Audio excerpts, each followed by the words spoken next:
My name is Jan Schelen. I'm a co-organizer and host of this event. Furthermore, also board member of the Blockchain Netherlands Foundation and editor at Node News.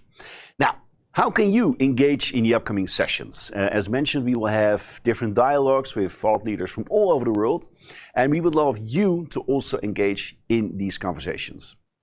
How can you? Well, on the right side, you see a chat function. And if you type in your questions or comments in the chat function, they will end up here in the studio at my screen. So if time is permitting me, I'm definitely going to ask them also to our speakers. Let's quickly start with the first session, Global Currents. And as first speaker, I'm going to invite Anastasia Kinsky from the Global Digital Finance to the virtual stage. GDF is the world's largest industry organization for blockchain technology and is accelerating the adoption for best practices for digital assets. Anastasia, welcome to the Dutch Blockchain Week. Thank you so much for having me. I'm very excited to be here. Yeah, it's so great to have you with us today, and many thanks for joining. So, the GDF I just mentioned, it is the world's largest industry organization for blockchain technology. What kind of activities should I think of? Well, we have started our journey, we started back in 2017, focused on building industry standards for the digital asset ecosystem. So in the absence of any oncoming regulation, we were really focused on how the industry could start to self-mobilize and self-regulate via best practice, codes of conduct, and technical standards.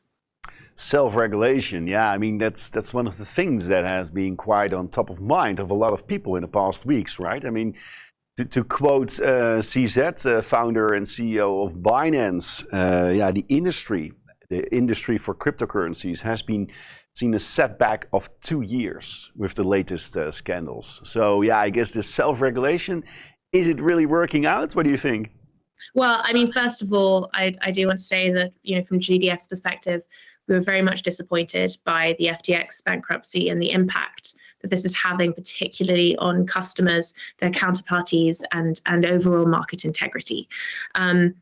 We are unwavering in our commitment to what we are building, which is to accelerate the adoption of best practices and to ensure that governance, that transparency, that applying the same standards that we see across different industries are applied to this industry too, as we build the future of finance. As a members association, obviously we are mobilizing the industry and we are led by our community and our members. And I have a lot of hope for what we are going to see in the next couple of years, which is everyone coming back to exactly this core function as an ecosystem of what we really need to see, which is some really strong discussions on not just standards, but how they relate to regulation and where there are gaps and where we need to really improve on processes and trust in the ecosystem. Yeah. Now, besides the self-regulation, of course, we will also see the MiCA regulation taking place in the upcoming year. Some regulators from the US, from the EU, they already mentioned that they will actually increase the regulation besides the announced MiCA regulation. What can we expect more? What is new after the FTX scandal? Oh, that's a really interesting question. I mean, we're looking at MiCA regulation, and I think regulators across different jurisdictions will be really focused on whether or not these same events could have happened under their legislative or under their regulatory regimes.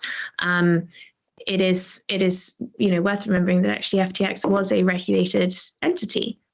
So we need to look at where those gaps are and ensure that effective and meaningful compliance is at the heart of these regulatory functions, because as we've seen in FTX, and the facts are certainly still unfolding, these are things that could have happened in other industries as well. So with regards to regulatory regimes such as MiCA and what we're seeing across the US and the UK as they develop their frameworks and regulation, we also are probably looking for, from the community perspective, to ensure that there's a cross-border approach here, where we have regulatory regimes in Singapore, in Hong Kong, across the Middle East as well. How do we make sure that that regulatory harmony is there so that we don't have a situation in which any entity can work regulators off each other and make sure that there are no gaps in a cross-border function, because this is a borderless asset. It is digitally native, it's native on the internet, and the internet doesn't necessarily recognize those borders. No, for sure. Although there are still some borders, and we see, of course, also different countries responding in a different way towards cryptocurrency. Yesterday, we had quite an interesting debate with some speakers here at the physical event about the stance of the Dutch National Bank towards cryptocurrency. Because they lately published a report that, well, according to them, cryptos cannot be used for payments. You have quite an interesting overview of like the global sphere of, for example, central banks. Is this like, are more central banks responding like this, or are actually some central banks quite interested in using cryptocurrencies? That is a fascinating point, because I think it really highlights how many different parts of this ecosystem there are. You have cryptocurrencies that you can trade speculatively. You have some that are, very much used as stores of value or wealth.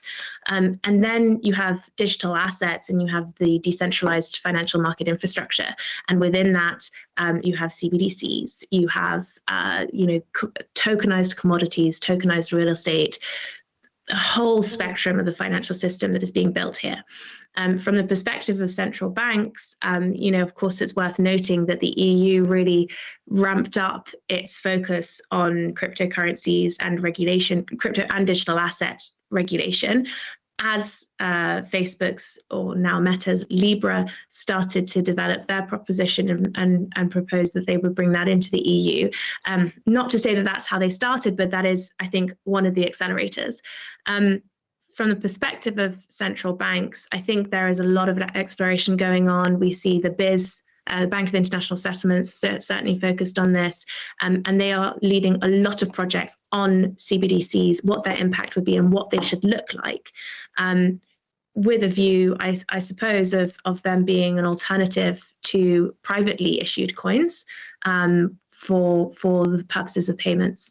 So it'll be interesting to see how those develop over the next couple of years, particularly as we see the trust in this system, I think, challenged a bit, and will maybe certainly held to higher levels of accountability. Yeah, no, I mean, trust has been vaporized quite a lot after the last weeks. I've read numerous articles about this, and I have to say I'm also a little ashamed of what happened. On the other hand, I'm very happy, therefore, that also the well-discussed MiCA regulation is finally taking place. Can you maybe shortly, for the people that are joining us and think like, okay, MiCA, this is the crypto regulation, what are the next steps? What is happening in the upcoming months, in the upcoming year, and when will it be like finally becoming into practice? Is this because a lot of people, they still ask us as a foundation, but also visitors at our event. Most people don't have a clue, like, when will this really start? When will this law become, really be used by organizations and governments? Can you maybe give us a little view about that? For sure. MiCA, obviously is going through the EU at the moment. It's going to a vote which was supposed to happen this December, but we presume is being pushed back to January. Now, one of the reasons for that delay may be down to the many different languages that this incredibly complicated piece of legislation has to be translated into before the Parliament can vote on that. From there, it will go into level 2 discussions on making sure that each part of it is applicable to the countries that will be adopting it, and it will look to come in then in 2024. Now, the most important thing to know about MiCA is, although it is one of the first comprehensive regulatory regimes, and it will certainly influence what is happening in the UK, what is happening in the US, as a piece of legislation, it still only applies to anything that cannot be put into existing law. So if, for example, you have a security token, could that be put into security laws? Well, yes. But if we're looking at stable coins, and if we're looking at stable coins versus types of e-money, and now there's different types of cryptocurrency, then that comes under MiCA. So it's a really interesting piece of legislation because I think it helps us understand where things have to be different and where they don't. Because when you look at digital assets, you have certain risks that are exactly the same. It's a lending risk. It's, whatever it is, it maps to traditional finance, and therefore we can apply existing regulation. And then you have elements where actually the activity is totally different. The risks are therefore totally different, and we need a different approach from a regulatory perspective. Now, you got, as I mentioned already, like quite a nice global view. We just discussed the MiCA regulation. What's going on in the US when it comes to regulation? Because we also hear mixed thoughts coming from the other side of the ocean, from the executive order from Biden. Now I heard some rumors yesterday also that the US government is thinking about implementing stable coins that are now being used actually as a kind of CBDC. What are the next or the current steps taken by the US government? Do you have a little overview of that? Well, what's important to know here is so the attention hasn't gone away. I think we can all agree that the focus may have changed, or the approach may have changed over the last couple of weeks, or that will have an impact. But the attention hasn't.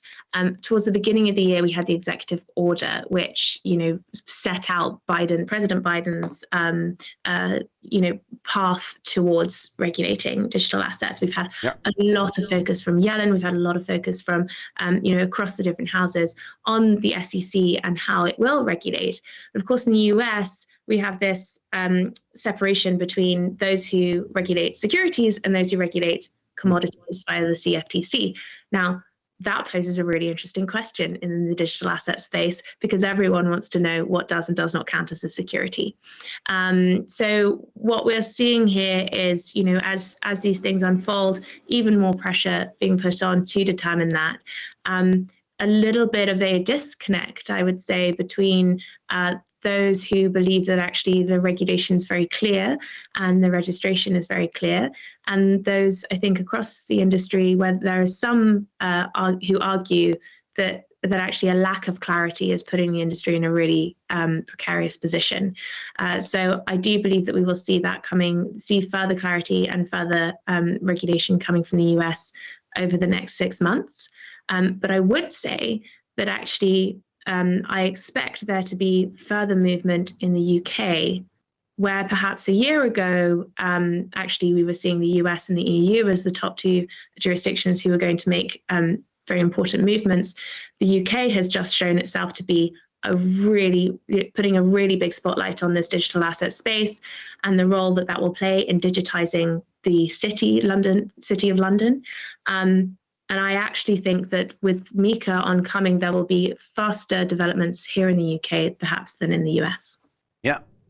Now, there's already some questions coming in from the audience. And also here, because you have this really nice global view, where do you expect the highest adoption of Web3 around the globe in the next year? Gosh, that's a huge question, because if we look at cryptocurrency adoption and, as we said, in that sort of speculative trading space, well, that's anyone's game. I mean, for example, you look at the Chainalysis reports that have come out in the last couple of months. The UK, again, has been one that totally overtook and has really grown in its adoption rate. But Web3 is a much broader topic, and we're talking about so many different things. So as I mentioned before, we're talking about financial infrastructure and, how are we digitizing private markets? How does that change private equity? What role does that play in building a sustainable economy where, SMEs are a really big backbone of the economy? And then you look at trading commodities, you look at reform in exchanges, particularly London Stock Exchange, for example. I appreciate all of my examples so far are UK, and you have pointed to my global aspect. So let's get on to the more global perspective. Then you have the application of these in emerging markets, where actually you don't necessarily have legacy infrastructure, which on the one hand is maybe a problem, but actually in this case means you're not fighting against traditional finance that has old-fashioned ways of doing things that maybe need to be brought up to speed and need to be digitalized, but rather you can bring in brand new ways of investing in other markets, and having that global investment possibility. You also have in many of these areas, particularly, we're talking South America, Sub-Saharan Africa, an attraction towards cryptocurrencies, an attraction towards digital assets, because there is a distrust in institutions. And I think that's something we don't really appreciate in UK, EU, US, for example, where actually, as much as we will complain, we overwhelmingly do have a trust in the banks. We trust them with our identity in many ways. Trust in banks, for sure, although I also read a very interesting article this morning, long article in Time magazine about the distrust again from the people in different African countries who thought like, okay, finally, we're not trusting the government. We finally have a new mechanism where we can use for payments and that kind of stuff, and selling NFTs, buying tokens, that kind of stuff. But now, a lot of these people that already don't have a lot of money, they lost their money because of the FTX scandal. Yeah. But that's also, like if we look to what kind of barriers do you now foresee in these development countries, in Africa or in South America? Do you see some barriers for adoption in these development countries when it comes, for example, to cryptocurrencies, to digital assets? Yeah, well, that's a great point. And I think, we're back to the trust question, where actually we were hoping that there wouldn't be any, we were hoping we were building an ecosystem where there wasn't need for trust. Ultimately, we've seen here that in many cases, we also have to trust human beings. But we are hoping to build something with the transparency across the system that means that there isn't much room to hide. In terms of barriers to these countries that we're talking about in particular, I think FTX also demonstrates the extent to which traditional finance is linked to the growth of any certain platform. The role of venture capital in the growth of an exchange.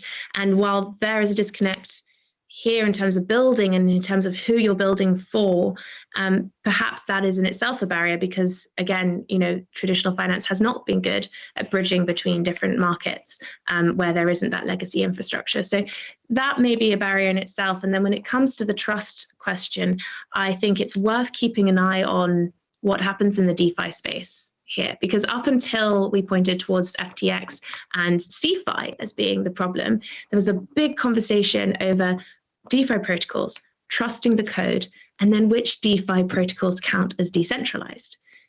At what point do you actually have a group of people controlling the protocol that you would still have to trust? And then actually, when do you have that pure, we can just trust code? I imagine our endpoint will be a blend, and we'll find a way in between, and there will be those, because ultimately the beauty of this technology is it offers choice, and so there will be those who choose to only want to trust code, etc. But within that, it has to meet regulatory standards, and we have to be able to apply, be able to look at how this complies with it, particularly from that consumer protection perspective, which is exactly what you mentioned. Now you mentioned regulation, you mentioned DeFi, and that's also the discussion that we had yesterday quite a lot. Like, how can you regulate DeFi? Of course, you can always think about that, yes, we need to meet regulatory standards, but what we also see is that quite some regulatory standards are so extremely outdated that it is impossible to meet. Like an example, for example, is the regulatory standards around NFTs in the Netherlands. If you look now to the laws that are being used for this, they are dating back from the year 1902. So when it comes to DeFi, and you speak, I guess, also with regulators all the time, like, what do you advise them? What kind of discussion is going on about regulating DeFi?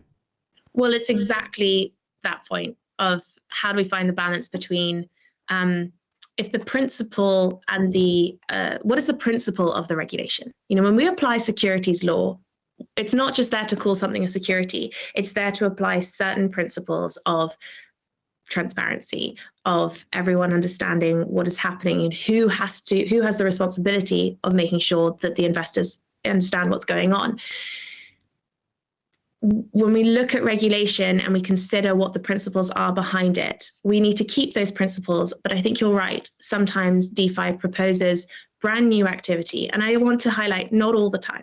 Sometimes the activity is actually really similar and the same principle applies. We've just got to think about how we achieve that same outcome in the digital space. So how can we embed regulation into protocols themselves, or the compliance into the protocols themselves? How can we think differently about identity and the role that digital identity or NFTs can play in achieving the same principles of KYC AML? That is to say, we can identify, we can make sure it's not money laundering, we can make sure it's not going to a terrorist party, but retain some of the digital processes here. I mean, we don't have to have a compliance person go in, verify in analog and paper-based fashion.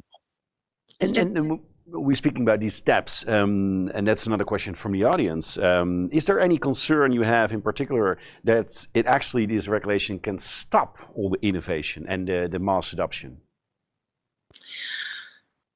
It's a difficult one because someone I was on a panel with yesterday put it quite nicely. This market is growing fast and it's fading fast, which means efficiency, which means you find out where the problems are and you fix them, in theory.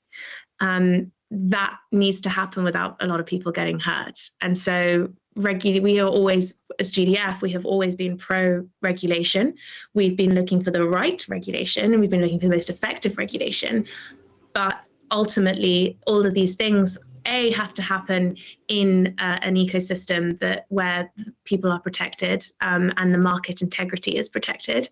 And B, actually, when you have regulatory regimes that are clear and are useful, you see a huge growth of innovation within those contexts. It is difficult because the space moves a lot faster than regulation and policy possibly can, mostly because the space moves faster than frankly, most industries. I don't know an industry that works as quickly as this community does. But I do think that long-term regulation is crucial for that innovation to develop in the right way. I think these are beautiful closing words. Many thanks, Anastasia, for joining us. So for people who are interested in the GDF, I think you're also organizing open events for people that are interested in this topic a little bit more. People can go to your website, which we will share also on our website actually, so people can find the link. And then people can check out if you have any events that if people are interested more in this topic, right? Absolutely, and we're a totally open community. We want everyone to get involved and to help us build these standards and adopt and move the community forward. So please get in touch and get involved, and we'd be really happy to have you. Wonderful. Many thanks for joining us, and have a great day. Thanks. Bye.